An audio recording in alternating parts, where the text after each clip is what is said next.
Good morning students. तो आज हम शुरू करने जा रहे हैं अपने सीरीज का सेकेंड पार्ट जो रिलेटेड है ICSE class 10th history first chapter the first war of independence 1857 से। तो चलिए शुरू करते हैं। जैसा हमने पहले देख चुका था some political causes behind the revolt of 1857। अब हम पढ़ेंगे ऐसे इकोनॉमिक काउजेस के बारे में, ठीक है, जिन्होंने इस रिवॉल्ट का, इस फर्स्ट वॉर ऑफ इंडिपेंडेंस का बैकग्राउंड क्रिएट किया।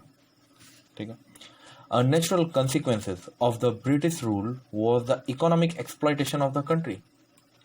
ये बहुत ही नॉर्मल था कि जिस तरीके से ब्रिटिश रूल इंडिया में कर रहे थे उनका मेन मोटो था इकोनॉमिक एक्सप्लॉयटेशन। तो ये एज ए रिजल्ट हुआ, उन्होंने यहाँ से ड्रेनेज किया वेल्थ का, रिसोर्सेज का, तो इकोनॉमी पूरी तरीके से इंडिया की क्या हुई, बिगड़ गई। तो इसमें पहला पॉइंट आता है the ruin of trade and handcraft. The popularity of Indian textile alarm the policy maker of the England. An act was passed in 1720 which prohibited the use of Indian silk and calicoes in England. तो देखिए, British policies जो उन्होंने बनाया उसके through उन लोगों ने क्या किया, इंडियन हैंडक्राफ्ट और इंडियन ट्रेड को पूरी तरीके से बर्बाद कर दिया। इंडियन ट्रेड और हैंडक्राफ्ट जो हजारों लाखों लोगों को एम्प्लॉयमेंट दे रहा था, अब वो क्या हो चुके थे, अनएम्प्लॉयड हो चुके थे। तो जो पॉपुलैरिटी था इंडियन टेक्सटाइल का, इसकी वजह से इंग्लैंड के जो रूलर्स थे, इंग्लैंड के जो पॉलिसी मेकर थे, उन लोगों ने एक एक्ट पास किया इन 1720 और इस एक्ट के तहत उन्होंने इंडियन सिल्क और सेलिकोस, ये एक सूती कपड़ा जो होता है ना, सिल्क और सूती कपड़े को इंग्लैंड में पूरी तरीके से बंद कर दिया, बैन कर दिया इंग्लैंड में। ठीक है। The British rulers deliberately crippled Indian arts and craft. Heavy duties on the Indian silk and cotton textile in Britain, 70 and 80% respectively, destroyed those industries.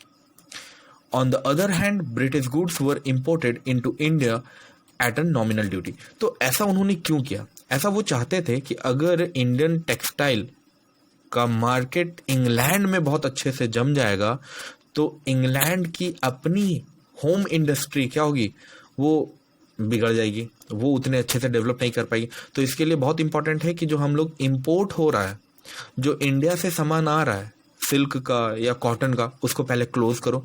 तो क्लोज करने का तरीका क्या था कि हैवी टैक्सेस लगा दो, 70 to 80% टैक्स लगा दो। तो भाई नॉर्मल सा बात है, इतने हाई टैक्स में कोई इंडिया से अपने सामान को इंग्लैंड तक नहीं भेजता। इस वजह से क्या हुआ कि पूरी तरीके से ये इंडस्ट्री डिस्ट्रॉय हो गई इंडिया में। और दूसरी साइड ब्रिटिशर्स ने क्या किया कि वो इंग्लैंड के गुड्स को इंडिया जो इंपोर्ट करते थे वो बड़ा ही नॉमिनल ड्यूटी में उन्होंने किया। इट मीन्स अगर कोई सामान इंडिया से ब्रिटेन जाएगा तो उसको हेवी ड्यूटी पे करनी पड़ेगी। अगर इंडियन इंडस्ट्रियलिस्ट या ट्रेडर ले करके जाते हैं सेल करने के लिए तो उनको हेवी ड्यूटी पे करनी पड़ेगी। और वहीं अगर कोई ब्रिटिश ट्रेडर इंग्लैंड से कोई सामान ला करके इंडिया में सेल करता है तो उसको एकदम नॉमिनल सा ड्यूटी पे करना पड़ता, बहुत कम सा tax. Okay. By the middle of the 19th century, export of cotton and silk goods from India particularly ceased. The arts of spinning and weaving, which for ages had given employment to thousands of the artisans, become extinct. Manufacturing towns of Dhaka, Murshidabad, and Surat now looked helpless and desolate.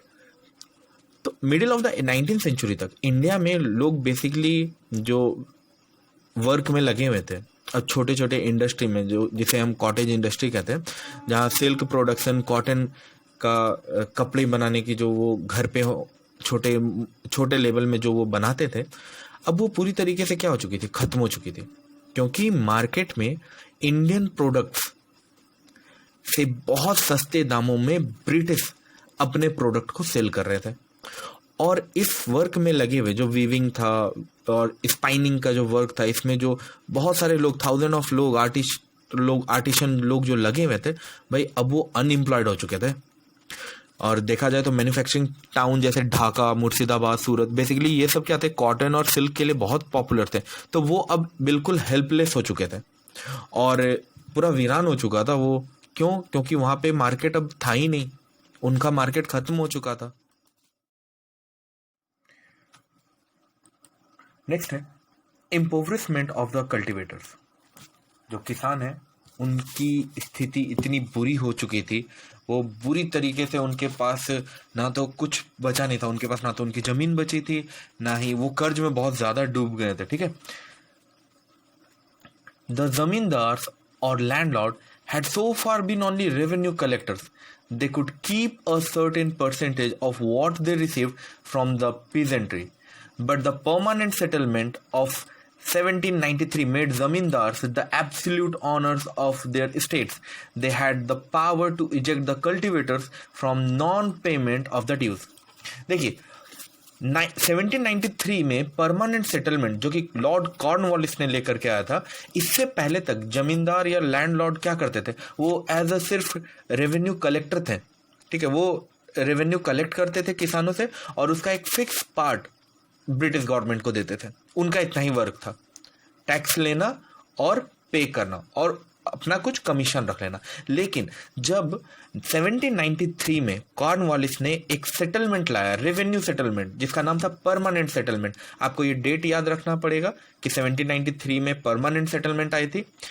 इस permanent settlement ने जमींदारों को absolute honour बना दिया था जमीन का। ये परमानेंट सेटलमेंट 10 सालों के लिए होती थी।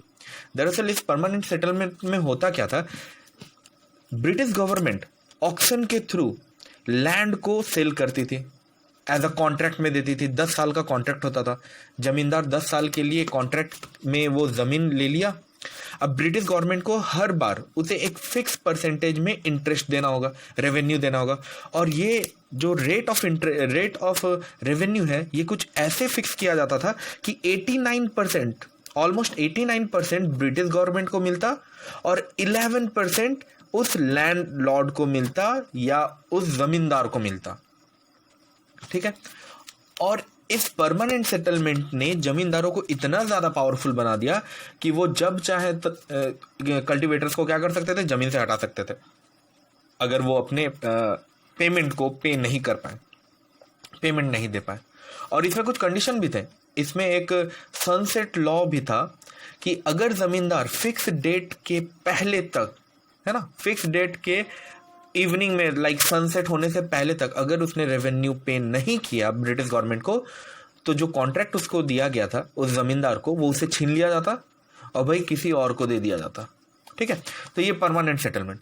The permanent settlement remain restricted to the Bengal, Bihar and Orissa. ध्यान में रखिएगा ये चीज। नेक्स्ट आते the Mahalwari system was prevalent in parts of the central India, the Gangetic valley and the Punjab. In Bombay, अभी तो मुंबई बोलते हैं हम लोग, presidency and part of southern Indian, the peasants continue to pay revenue to the government, but the British revenue officers were strict in revenue collection. Almost half of the net produce was claimed as the land revenue.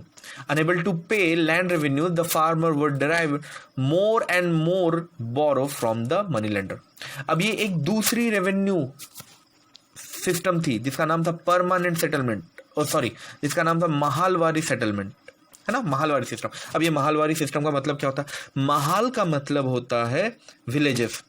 3-4 villages के को अगर group बनाया जाए तो उसको महाल कहा जाता था। तो जिस तरीके से परमानेंट सेटलमेंट में रेवेन्यू कलेक्शन की रिस्पॉन्सिबिलिटी दी गई थी लैंडलॉर्ड या जमींदार को, अब महालवारी सिस्टम में ये रिस्पॉन्सिबिलिटी मिली थी विलेजेस के एक ग्रुप को।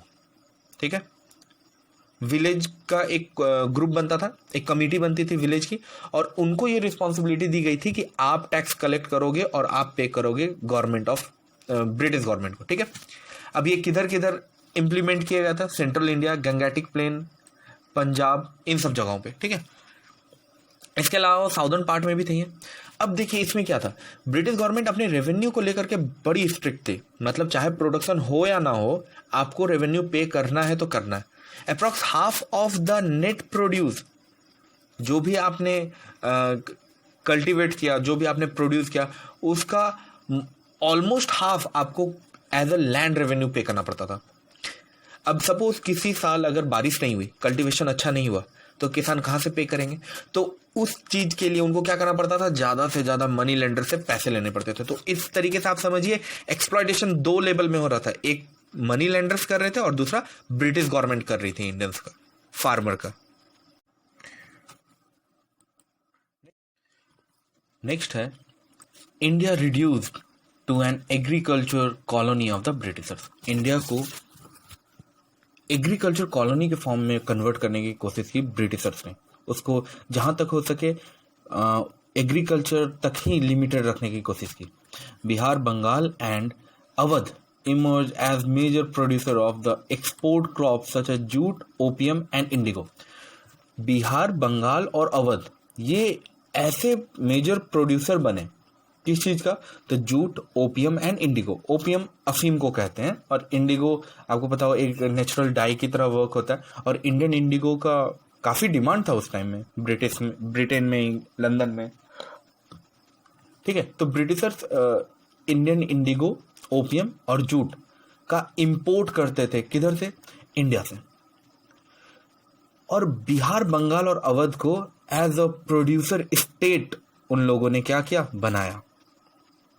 British companies manage this export trade. अब इस ट्रेड को मैनेज कौन करती थी, ब्रिटिश कंपनी, कोई प्राइवेट कोई ट्रेडर नहीं, इंडियन ट्रेडर नहीं, British company. The manufacturers in England required other raw materials also such as cotton and oilseeds for their industries. After the Industrial Revolution, the British did all that they could to keep India mainly an agriculture colony. This made India an agriculture colony of the British capitalism. जब industrial revolution होता है Europe में, इसका बहुत बुरा impact पड़ता है उन सभी कॉलोनीज में जहां यूरोप ने और अदर जो डोमिनेटिंग नेशन थे उन लोगों ने अपनी कॉलोनी बनाई। इंडस्ट्रियल रिवॉल्यूशन होता है, इंडस्ट्री सेटअप होती है, इंडस्ट्री के लिए रॉ मटेरियल चाहिए। रॉ मटेरियल किधर से आएगा, तो भाई कॉलोनी से निकालो, है ना, ड्रेन करो कॉलोनी से सारे रिसोर्सेस। तो इंडिया से क्या वो ड्रेन कर रहे थे, जूट, ओपियम, इंडिगो, ये सब, ऑयल सीड्स, ये सब उनको चाहिए था, क्योंकि वहां इंडस्ट्री को अगर ज्यादा ग्रो करना है तो उसके लिए रॉ मटेरियल चाहिए ना। तो रॉ मटेरियल किधर से लाएंगे भाई, इंडिया से लेकर चलो रॉ मटेरियल। तो ब्रिटिशर्स ने हर वो चीज किया जिससे वो इंडिया को एज अ एग्रीकल्चर कॉलोनी बना सके ब्रिटेन की। और इंडिया बेसिकली क्या हो रहा था, धीरे धीरे एक एग्रीकल्चर कॉलोनी बन जा रही थी ब्रिटिश कैपिटलिज्म की। Next one, inhuman treatment meted out to the indigo cultivators. अब भाई इंडिगो कल्टिवेटर्स की तो बहुत बुरी स्थिति थी।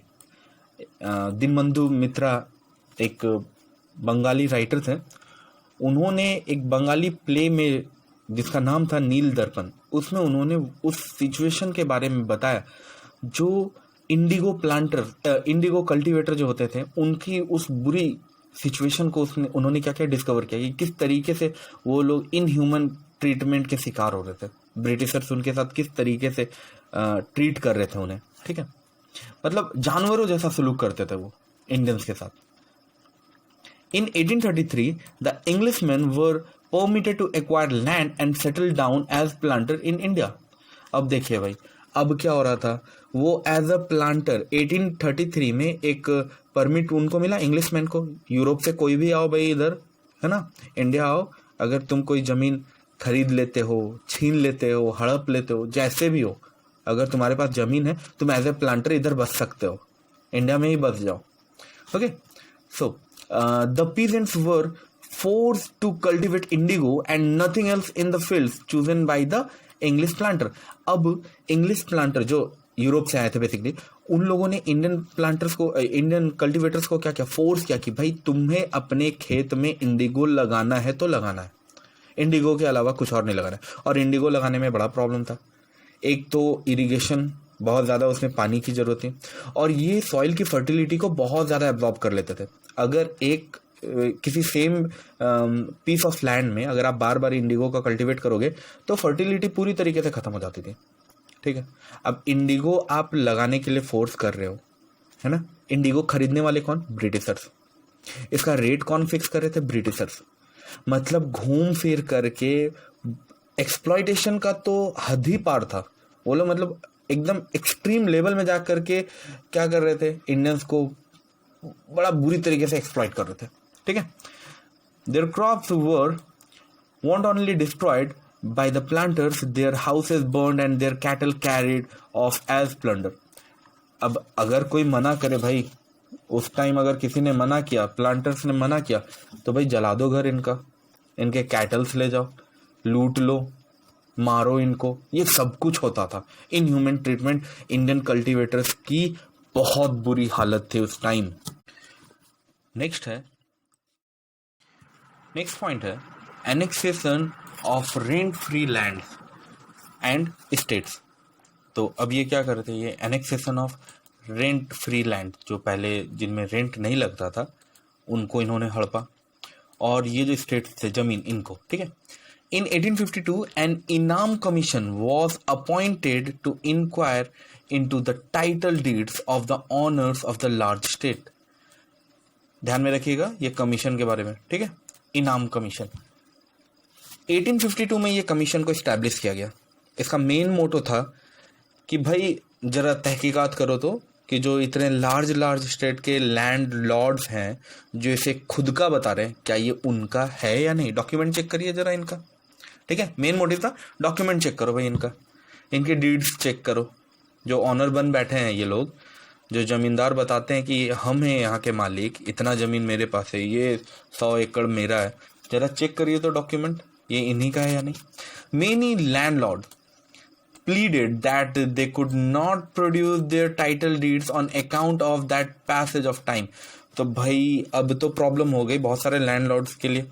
तो उन लैंड ओनर्स के लिए उन लोगों ने क्या किया, अपील किया कि भाई देखिए बहुत पहले हमारे पुश्तैनी ज़मीन है ये, अब डॉक्यूमेंट तो है नहीं हमारे पास, टाइम के साथ साथ डॉक्यूमेंट इधर उधर हो गया, लेकिन ये ज़मीन हमारा ही है, इसलिए हम क्या हो पा रहा है, टाइम के साथ हमारा डॉक्यूमेंट खो गया, बर्बाद हो गया, या फिर इधर उधर कुछ हो गया, डॉक्यूमेंट भुला गया, हम डॉक्यूमेंट पेश नहीं कर पा रहे, आपको दिखा नहीं पा रहे, बट ये ज़मीन मेरी है। तो ऐसा उन लोगों ने अपील किया, ठीक है। The government did not accept the plea and confiscated some 20,000 state. अब ब्रिटिश गवर्नमेंट तो भाई अलग ही लेवल की थी, तो वो कहाँ मानने वाली थी, उसने एक्सेप्ट ही नहीं किया उनकी ये अपील को, बोला नहीं ये ज़मीन तुम्हारी नहीं है, चलो भाई निकल जाओ इधर से। 20,000 स्टेट्स को क्या किया उसने, कैप्चर कर लिया, किसने, ब्रिटिश गवर्नमेंट ने। This resulted in a lot of discontentment among the people. इस वजह से क्या हुआ, खास तौर पे जो लैंड ऑनर्स थे उनमें एक बहुत ही डिससेटिस्फेक्शन की फीलिंग क्रिएट होगी, गुस्सा वाला फीलिंग क्रिएट होगी, एंगर। द लैंडेड जेंट्री, जिनको तालुकदार कहते थे, of Awadh face serious hardship after the annexation of Awadh. Most of them were deprived of their estates. Proud aristocracy, says Majumdar, were reduced to beggary and servitude. भाई situation बहुत बुरा हो चुका था। क्यों? अवध के एनेक्सेशन के बाद अवध के जो तालुकदार थे ना, बहुत मुश्किल समय आ गया था उनके लिए। क्यों? उनको उनकी जमीन से हटा दिया गया, और जो पहले घमंड करते थे कि लाइक एरिस्टोक्रेट हैं हम, ऐसा जो प्राउड फील करते थे, अब इतना बुरा हाल आ गया था उनका कि बेगरी तक भीख मांगने वाली सिचुएशन पहुंच गई थी उनकी। क्योंकि जमींदार लोग को क्या था, किसानों से छीनना और खाना, यही वो करते रहते ना। किसानों के जो भी वो किसान प्रोड्यूस करते थे उसका हाफ रख लिया उन्होंने, लेकिन अब तो जमीन ही उनकी नहीं रही, लैंड उनकी नहीं रही, तो उनका तो सोर्स ऑफ इनकम पूरा डिस्ट्रॉय है।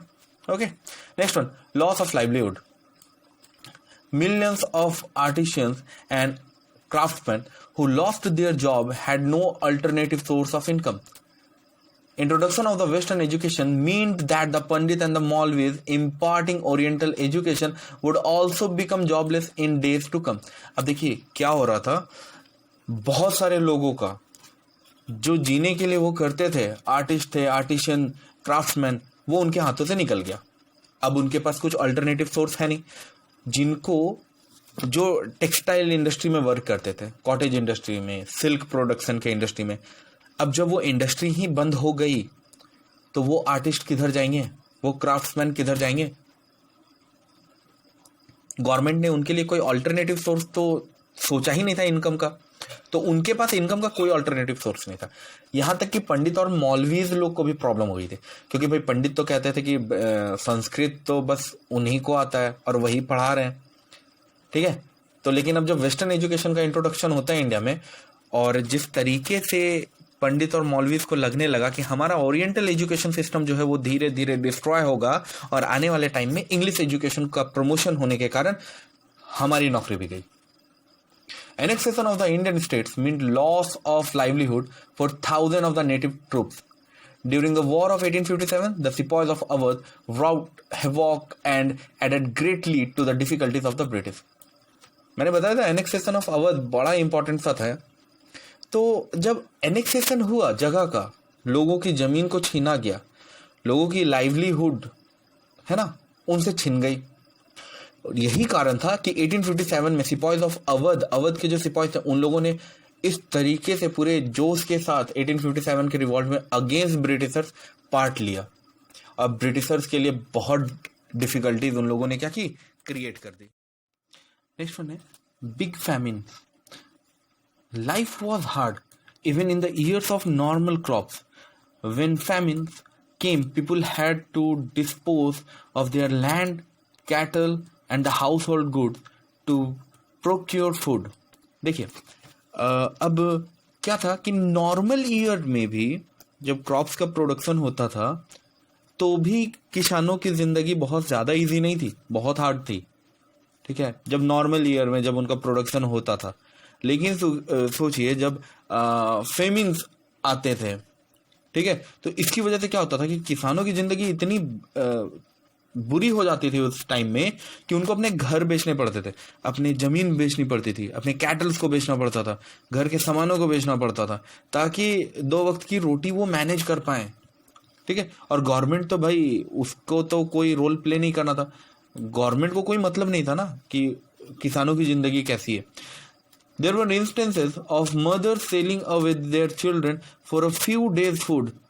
तो ये लाइन बड़ा आपको ये फील कराएगा कि कितनी बड़ी प्रॉब्लम थी उस टाइम, कि जो मदर्स है वो अपने बच्चों को बेच रही हैं। क्यों? क्योंकि कुछ दिन के फूड्स उनको मिल जाए खाने के लिए। तो आप समझ सकते हो कि कितना बुरा सिचुएशन था उस टाइम इंडिया में, है ना। The big famine of the 1837 and 38 made people desert their villages and wander in search of food. ये जो ईयर रहा 1837 to 38, ये इसमें बहुत बड़े फेमिन आए जिसकी वजह से लोगों की जिंदगी पूरी बर्बाद हो गई। गांव के गांव क्या हुए, डेजर्ट बन गए, कन्वर्ट हो गए। लोगों को भटकना पड़ रहा था खाने के लिए, खाने की तलाश में लोगों को एक जगह से दूसरी जगह भटकना पड़ रहा था। Famines were no doubt the result of the drought और other calamities. The government could listen people's misery, but it seemed that it had no will to act. देखिए ये तो नेचुरल इवेंट है ना। फेमिन्स एक नेचुरल इवेंट है, किसकी वजह से, ड्राउट्स की वजह से या अदर कुछ रीजन की वजह से होना। गवर्नमेंट चाहती तो उस टाइम इन किसानों को हेल्प कर सकती थी, लेकिन गवर्नमेंट को हेल्प करने का कोई मन नहीं था। लाइक दे उनको अपने मनी को, अपने वेल्थ को वेस्ट नहीं करना था, है ना। इसलिए वो क्या कर रहे थे, वो चुपचाप से देख रहे थे, ठीक है। तो ये कुछ ऐसे रीजन थे, इकोनॉमिकल रीजन, जिन्होंने बैकग्राउंड क्रिएट किया 1857 के फर्स्ट के रिवॉल्ट का। Okay, now we move to our next cause जो है military cause. The above factor created an atmosphere favorable for an uprising, but no big event could take place so long as the native army remained loyal to the British. For several reasons, the army also posed a threat to the British ruler. अब देखिए, कोई भी revolt बहुत दिनों तक इसलिए नहीं चल पाता अगर सिपॉइज, इंडियन सिपॉइज, जो नेटिव जो सिपॉइज है, वो अगर ब्रिटिशर्स के साइड अगर ज़्यादा लॉयल रहते तो ये रिवॉल्ट बहुत ज़्यादा नहीं चलता, है ना। तो हर एक के लिए क्या होता था कि ब्रिटिश जो सिपॉइज थे, ब्रिटिश आर्मी में जो सिपॉइज थे, ठीक है, उनको भी ब्रिटिशर्स के अगेंस्ट होना था। तभी वो प्रोटेक्ट करते इंडियंस रिवॉल्यूशनरीज के जो रिवॉल्ट कर रहे हैं उनको। ठीक है, तो चलिए कुछ रीजन से आते हैं कि क्यों और कैसे मिलिट्री अगेंस्ट हो गई ब्रिटिश गवर्नमेंट की। लो salary and poor prospects of promotion. सबसे पहला रीजन कि भाई सैलरी ही कम देते थे और प्रमोशन का तो कोई चांसेस ही नहीं था। जैसे मैंने पहले बताया था, उनको प्रमोशन के लिए कोई चांसेस नहीं था। The Indian soldiers were unhappy because of their low salary and poor prospects of promotion. All the high rank in the army were reserved for the British only. The native sepoys could not rise above the rank of the Risaldar, या इसी को हम सूबेदार भी कहते हैं इसी को। The maximum pay that a सूबेदार of the infantry could accept was less than the minimum pay of a raw English recruit. This naturally affected the sepoys' moral. देखिए, इंडियन सिपाहीज को बहुत कम सैलरी मिलती थी और प्रमोशन की चांसेस नहीं था उनके लिए। प्रमोशन के दरवाजे क्या थे उनके लिए, बंद थे। जितने भी हाई रैंक्स के पोस्ट थे भाई आर्मी में, वो रिजर्व थे किनके लिए, ब्रिटिशर्स के लिए। सिर्फ एक नेटिव सिपाहीज को सूबेदार से हाई रैंक नहीं मिल सकता था। मतलब एक इंडियन सोल्जर सिर्फ सूबेदार के पोस्ट तक ही जा सकता था, और सूबेदार की जो मैक्सिमम सैलरी होती थी ना, वो नए नए रिक्रूट एक इंग्लिश सोल्जर से भी कम होती थी। भले ही वो इंग्लिश सोल्जर उस सूबेदार से लो रैंक का क्यों ना हो, उस इंग्लिश सोल्जर के सैलरी से कम होती थी इंडियन सिपाहीज की सैलरी। भले ही इंडियंस कितने भी लॉयल रहे टुवर्ड्स, लेकिन वो कभी भी इनको प्रमोट नहीं करते थे, इंडियंस को कभी अप्रिशिएट नहीं करते थे सोल्जर्स को। तो ये नेचुरली ये क्या कर रहा था, सोल्जर्स के मोरल को डाउन कर रहा था। So the next point is faulty distribution of troops. Troops का जो डिस्ट्रीब्यूशन है वो बहुत ही गलत तरीके से किया गया था। लाइक प्रोपोर्शन जो था वो भी गलत था। The troops were not properly distributed. Also the key place like Delhi and Allahabad had know British आर्मीज। अब इनका डिस्ट्रीब्यूशन बहुत फॉल्ट था उस डिस्ट्रीब्यूशन में। मीन्स किसी एक प्लेस के लोगों को, किसी एक प्लेस के सोल्जर्स को जिधर जिधर उनको एज आर्मी में जो रिक्रूट किया गया था, वो बहुत ही गलत तरीके से उनका रिक्रूटमेंट हुआ था। जैसे दिल्ली एंड इलाहाबाद जो कि एक की प्लेस था, वहाँ पे ब्रिटिश आर्मी नहीं थी। Moreover, at this time, England was engaged in several hostilities outside India, like the Persian War, Chinese War. The Indian soldiers knew that the British were in difficulty. They were determined to strike because a very suitable opportunity was there. अब देखिए world wide क्या हो रहा था ना, कि Britain जो है वो डिफरेंट नेशन के साथ वॉर में लगी हुई थी, है ना। उनका नेचर था डोमिनेंट का, तो अपने इसी नेचर की वजह से उनकी जो दुश्मनी है वो अदर नेशन के साथ बढ़ती चली जा रही थी। लाइक ब्रिटिशर्स इंगेज थे पर्सिया में, चाइना के साथ।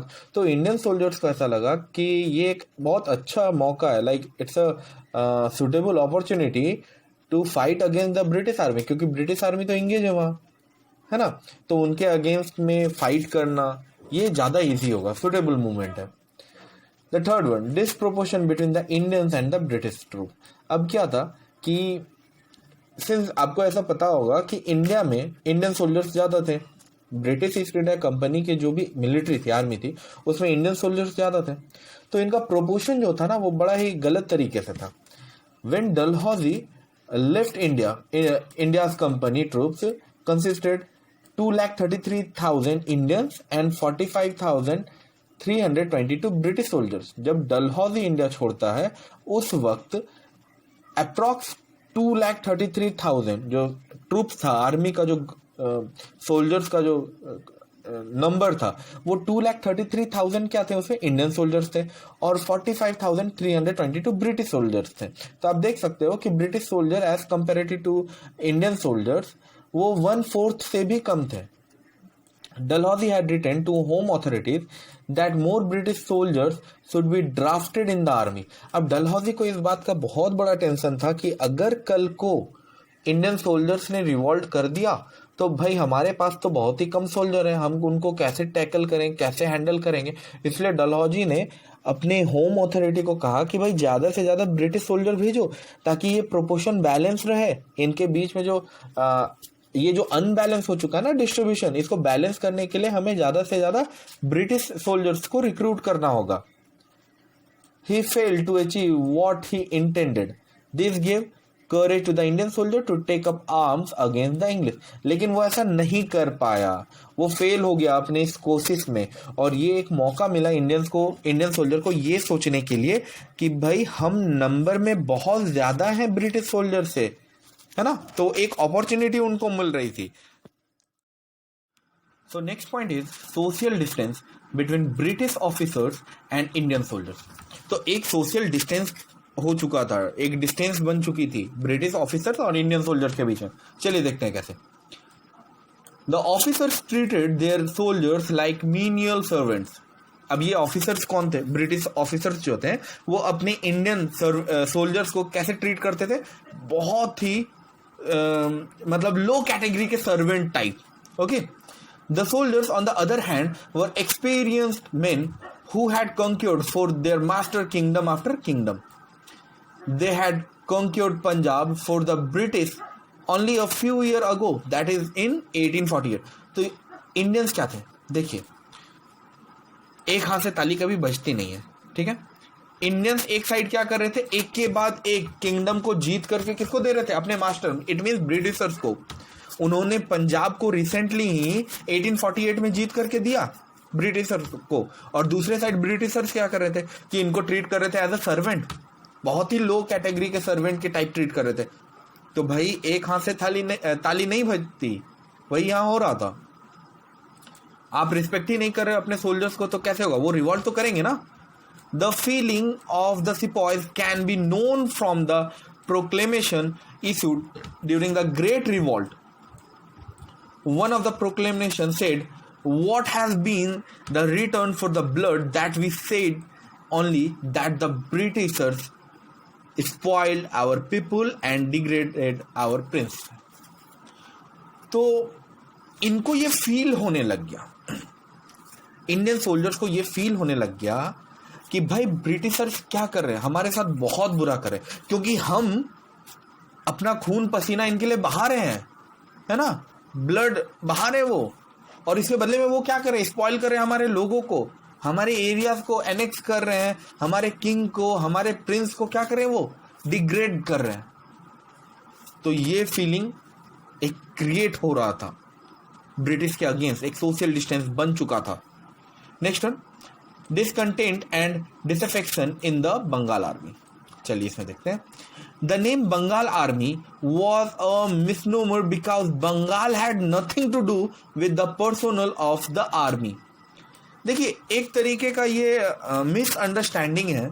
Bengal army it doesn't mean कि बंगाल के सारे लोग उसमें थे या बंगाल के लोग थे वो आर्मी में, ऐसा नहीं था, ठीक है.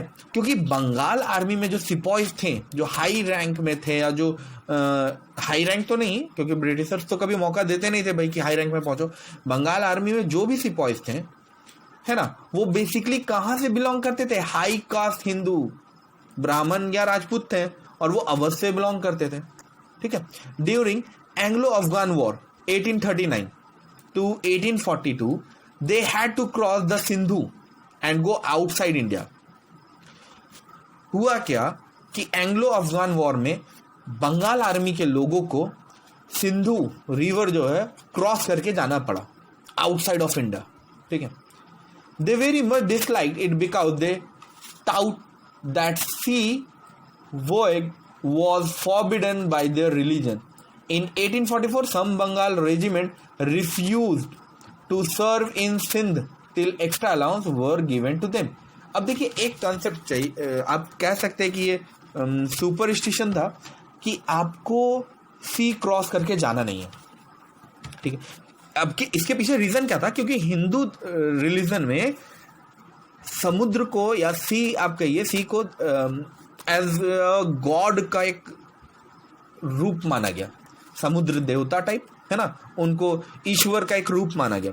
तो आप ईश्वर को लांघ के नहीं जा सकते, है ना. अगर आपने ऐसा किया, इट मीन्स आप अपने रिलीजन के अगेंस्ट जा रहे हो. तो क्या होता था कि अगर ब्रिटिशर्स किसी इंडियन को भेजते थे, इंडियन सोल्जर को भेजते थे अक्रॉस द सी, तो जब वो आता था, वो सोल्जर जब आता था तो उसको भाई सोसाइटी में बिल्कुल अलग कर दिया जाता था। कोई उसके घर नहीं जाना चाहता था, कोई इससे बात करना नहीं चाहता, क्योंकि उनको लगता था कि भाई इसका धर्म भ्रष्ट हो चुका है, क्योंकि इसने क्या किया, इसने सी को क्रॉस किया। ठीक है। इनफैक्ट 1844 में बंगाल रेजिमेंट ने रिफ्यूज कर दिया ब्रिटिशर्स को कि आप हम लोग को उधर भेज रहे हो तभी जाएंगे जब आप हमको एक्स्ट्रा अलाउंस दोगे, क्योंकि भाई घर से दूर रहना है, उधर जाके सर्व करना है, तो एक्स्ट्रा अलाउंस तो बनता है। Next one, loss of Prestige in Afghan war. Afghan war में ब्रिटिशर्स की प्रेस्टीज को बहुत धक्का लगता है, क्योंकि वो हार जाते हैं, वो ये वॉर कुछ भी हासिल नहीं होता उनको इस वॉर से। The first Afghan war was complete failure from the British view point. British view point से ये कंप्लीटली फेल्योर था उनका। इस वॉर में उनकी पूरी तरीके से हार हुई थी। After an enormous waste of money and loss of human life, the British gain nothing. बहुत सारे लोगों को खोने के बाद, बहुत सारे मनी वेस्ट करने के बाद भी ब्रिटिशर्स को कुछ भी नहीं मिला था। इस वॉर में कोई फायदा नहीं हुआ था। Not only were the British troop defeated, the war expose their weakness too. This increased the self-confidence of the Indian soldier who felt they could challenge the British in India also. तो देखिए, दरअसल क्या था ना कि इस war से पहले इंडियन सोल्जर्स को ऐसा लगता था कि ब्रिटिशर्स को हराना इम्पॉसिबल है, क्योंकि ब्रिटिशर्स ने बहुत सारे नेशंस को, बहुत सारे स्टेट्स को अपना कॉलोनी बनाया है, इनको हराना इम्पॉसिबल है। लेकिन अफगान वॉर में जब ब्रिटिशर्स की हार होती है ना, तो ये उनकी कमजोरी को एक्सपोज करता है, एंड इंडियंस में एक सेल्फ कॉन्फिडेंस बूस्टअप होता है कि नहीं, हम भी अगर मिल जाएं, अगर हम भी ये ठान लें तो हम हरा सकते हैं ब्रिटिशर्स को। Next one, general service enlistment act. The General Service Enlistment Act 1856 provided that all recruits to the Bengal Army should be ready for service everywhere. अब ये देखिए, जनरल सर्विस इनलिस्टमेंट एक्ट क्या था। इस एक्ट के under में Britishers ने एक प्रपोजल रखा कि भाई तैयार हो जाओ इंडियन सिपॉइज जो बंगाल आर्मी में रिक्रूट होने वाले हैं, कि तुम्हें हम कहीं भी भेज सकते हैं सर्विस के लिए, इंडिया में भी और इंडिया के बाहर भी। तो ये एक अलार्म था, है ना, जो आर्मी में थे उनके लिए, कि भाई उधर जाके नहीं लड़ना, मेरे को बाहर, देश के बाहर जाके नहीं लड़ना। एक तो आप पैसे नहीं देते हो, है ना, हमारे साथ ट्रीटमेंट बढ़िया नहीं कर रहे हो, और ऊपर से भेज रहे हो हमको आउट ऑफ द नेशन। है, अगर बाई चांस मैं सी क्रॉस करके जाऊंगा तो आने के बाद तो मेरा सोसाइटी में मेरे को तो कोई वैल्यू ही नहीं देगा। लाइक वो लोग समझेंगे कि मेरा धर्म भ्रष्ट हो गया, तो मेरी फैमिली को भी प्रॉब्लम। तो ये एक था जनरल इनलिस्टमेंट एक्ट का impact. Okay, the immediate cause introduction of the Enfield rifle.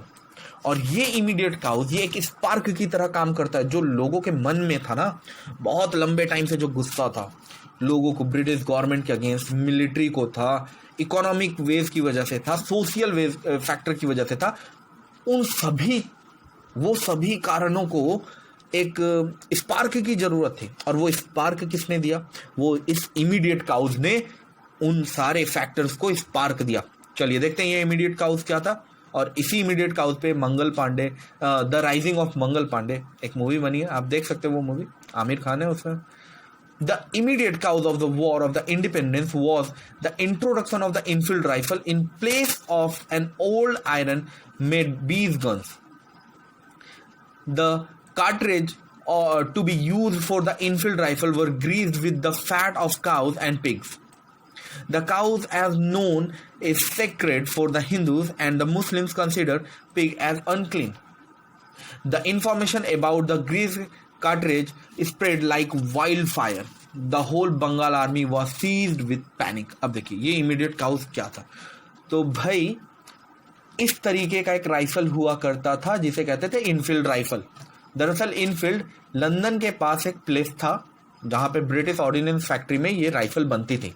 पहले ब्रिटेन ने इस राइफल का यूज अपनी आर्मी में किया 1853 तक, और उसके बाद एज अ ट्रायल उसने अपनी इस राइफल को अपनी कॉलोनीज में भेजना चालू किया।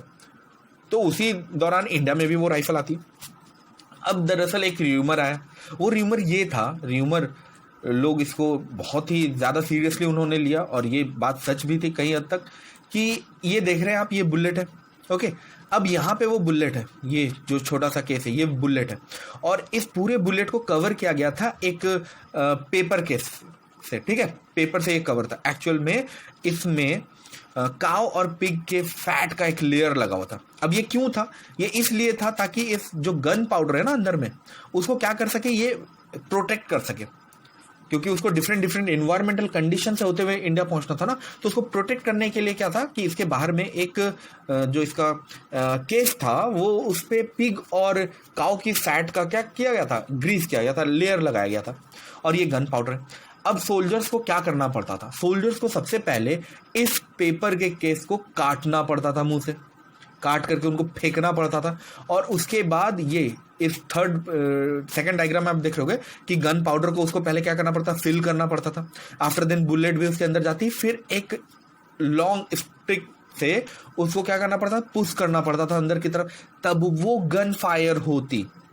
तो भाई हिंदू के लिए तो काव फैट को मुंह में लगाना बड़ा ही, मतलब वो तो अगेंस्ट रिलीजन था, एंड मुस्लिम्स के लिए पिग फैट को मुंह में लगाना वो अगेंस्ट उनके रिलीजन था। तो ये एकदम वाइल्ड फायर की तरह पूरी बंगाल में फैली, और रिवॉल्ट के लिए इमीडिएट कारण बनती है ये।